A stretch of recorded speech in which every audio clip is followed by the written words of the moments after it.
1974 में मूवी की शुरुआत होती है।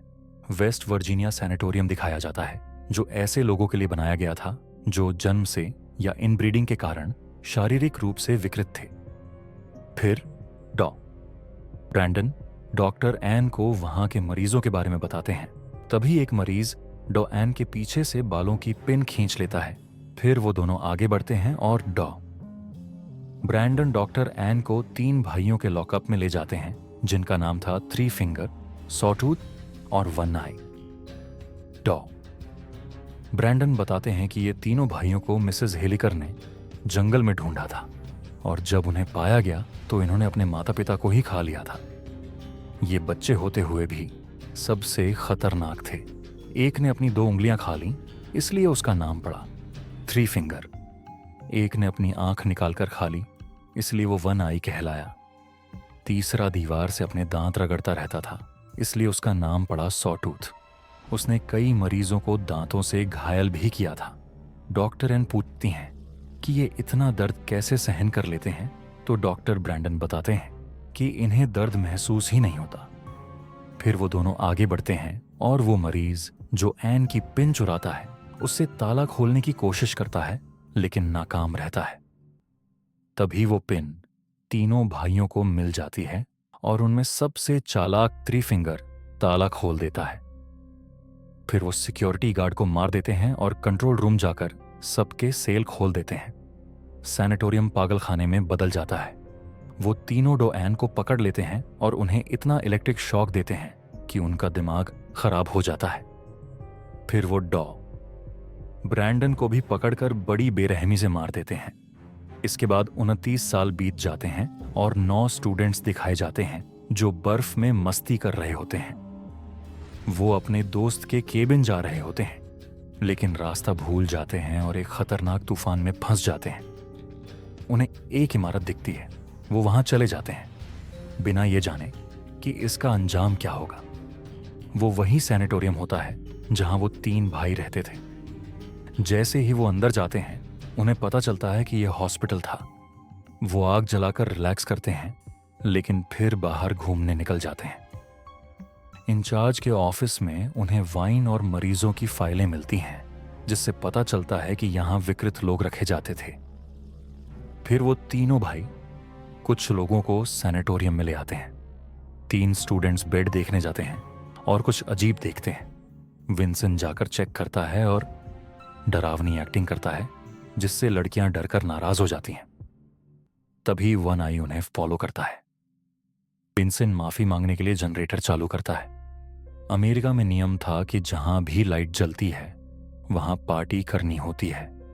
वो पार्टी करने लगते हैं पर उन्हें नहीं पता होता कि कोई उन्हें देख रहा है। पार्टी करते करते उन्हें एक फिल्म मिलती है जिसमें दिखाया जाता है कि उन भाइयों पर एक्सपेरिमेंट हुए थे। लॉरेन बताती है कि उसका भाई उन भाइयों की डरावनी कहानियां सुनाता था और वो इंसानों को मारकर खा जाते थे, लेकिन कोई उस पर यकीन नहीं करता। सब अपने अपने कमरे में सो जाते हैं लेकिन विंसेंट नहीं सो पाता और बाहर घूमता है। उसे दूर कोई दिखता है, उसका वही दोस्त बोटर। जैसे ही वो पास जाता है सॉटूथ उसके सिर में रॉड घुसा देता है और मार देता है। सुबह तक तूफान नहीं रुकता और विंसेंट गायब होता है। सब उसे ढूंढने लगते हैं। नीचे तहखाने में 4 स्टूडेंट्स जाते हैं। वहां उन्हें अजीब पिंजरा और औजार मिलते हैं। फिर उन्हें खून से सना इलाका दिखता है। सब डर जाते हैं और अलग अलग हो जाते हैं। जेना किचन में जाती है जहां सॉटूथ बोटर के टुकड़े कर रहा होता है। 3 फिंगर आकर उसे ले जाता है और जेना सबको बताने भागती है। तभी बोटर की जैकेट में से उसका सिर बाहर आता है। उसी वक्त उन भाइयों में से एक केलर की गर्दन में तार डालकर उसे ऊपर खींचता है। खाइल उसे बचाने की कोशिश करता है लेकिन उसका सिर कट कर गिर जाता है। वो सब भागने की कोशिश करते हैं लेकिन उनके स्नो मोबाइल्स खराब कर दिए गए होते हैं।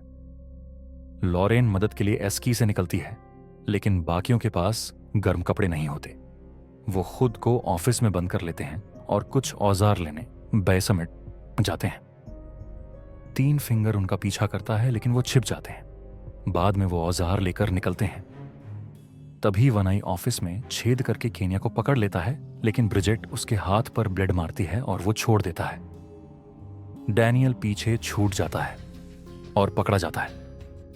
जब काइल और सारा वापस आते हैं तो उन्हें पता चलता है डैनियल गायब है। बाकी 3 भाई डैनियल को जिंदा काट रहे होते हैं। उसकी चीखें सब सुनते हैं और उसे बचाने का प्लान बनाते हैं, लेकिन वो देखते हैं कि वो उसके मांस को तलकर खा रहे हैं। डैनियल की मौत के बाद वो तीनों भाइयों को एक सेल में बंद कर देते हैं। काइल उन्हें जलाना चाहता है, लेकिन केनिया उसे रोकती है। उसे लगता है कि वो बेकसूर हैं। फिर जब सब सो जाते हैं तो 3 फिंगरप्रिंट से ताला खोलकर बाहर निकलता है और काइल को पकड़ लेता है। केनिया जब उठती है तो सब गायब होते हैं। तभी दरवाजे पर कोई आता है। सब सोचते हैं कि वो 3 फिंगर है और उसे मार देते हैं, लेकिन जब उसका चेहरा देखते हैं तो पता चलता है कि वो काइल था और उसकी जीभ काट दी गई थी। फिर वो सब भागने लगते हैं। एक कमरे में उन्हें अपना सामान मिलता है। वो जैकेट पहनकर खिड़की से बाहर जाने की सोचते हैं, लेकिन सब खिड़कियां सील होती हैं। एक टूटी खिड़की से बाहर जाने की कोशिश करते हैं, लेकिन वहां बर्फ जमी होती है। सारा रास्ता बनाती है और सब बाहर निकलते हैं, लेकिन जेना फंस जाती है और सॉ टूथ उसे ड्रिल से मार देता है। बाकी 3 भागते हैं, लेकिन तीनों भाई स्नो मोबाइल से पीछा करते हैं।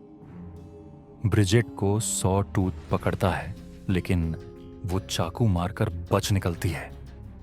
लॉरेन ठंड से मर जाती है, जबकि मेन रोड उसके सामने होती है, पर तूफान के कारण दिखती नहीं। अब बस सारा और केनिया बचते हैं। एक भाई उनका पीछा करता है, लेकिन सारा उसे गिरा देती है। वो दोनों स्नो मोबाइल पर भागते हैं, लेकिन तार से टकराकर उनके सिर कट जाते हैं। 3 फिंगर आता है और उनके सिर ले जाता है और मूवी खत्म हो जाती है।